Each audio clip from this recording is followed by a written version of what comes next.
नीतू ने उसे खाना परोसा। जैसे ही भूपेश ने बिरयानी खाई, उसको बहुत स्वादिष्ट लगी। वाह नीतू, वाह! तुम्हारे हाथ की बिरयानी की खुशबू और स्वाद दोनों ही अलग हैं। शुक्र है आपको अच्छी लगी, मैं तो डर ही गई थी। अब अगले दिन जब भूपेश काम से लौट रहा था, तब भी उसको वही बूढ़ा मिला। उसने आज भी बिना परवाह किए उसे बिरयानी खिलवाई। ऐसे ही एक दिन भूपेश ट्रक से बोरियां उतार रहा था। तभी भूपेश अचानक से गिर गया।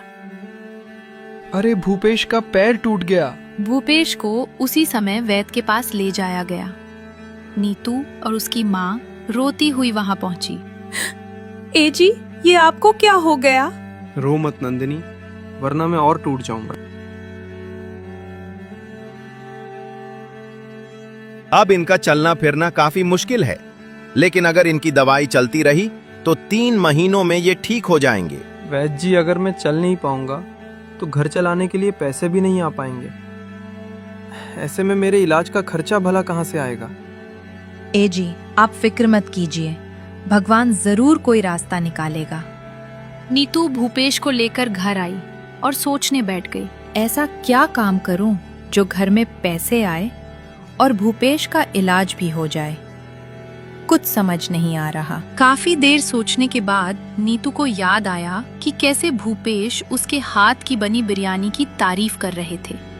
उसने अब देर नहीं की और फिर बिरयानी का ठेला लगा लिया। हे भगवान, मैंने 10 रुपए की बिरयानी का ठेला तो लगा लिया है, अब इसको जल्दी से बिकवा भी देना।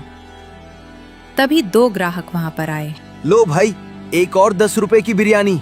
हाँ भाई, ये भी हमें बिरयानी खिलाएगी और फिर खाने के बाद नंदिनी की तरह बोलेगी कि प्लेट के 20 रुपए और बिरयानी के 30 रुपए अलग हो गए। नहीं नहीं साहब, मेरे ठेले पर आपको 10 रुपए की बिरयानी से भरी प्लेट मिलेगी।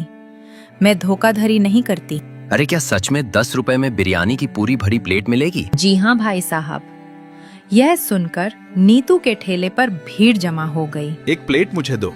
हमें भी देना एक प्लेट। नीतू ने जल्दी जल्दी सभी को बिरयानी की प्लेट दी और उन सभी ने बड़े मजे से बिरयानी खाई। अरे भाई, इसकी बिरयानी तो नंदनी से भी ज्यादा स्वादिष्ट है। सच में मजा ही आ गया। उसी टाइम नंदिनी भी वहां आ पहुंची, लेकिन कोई भी उससे बिरयानी नहीं ले रहा था।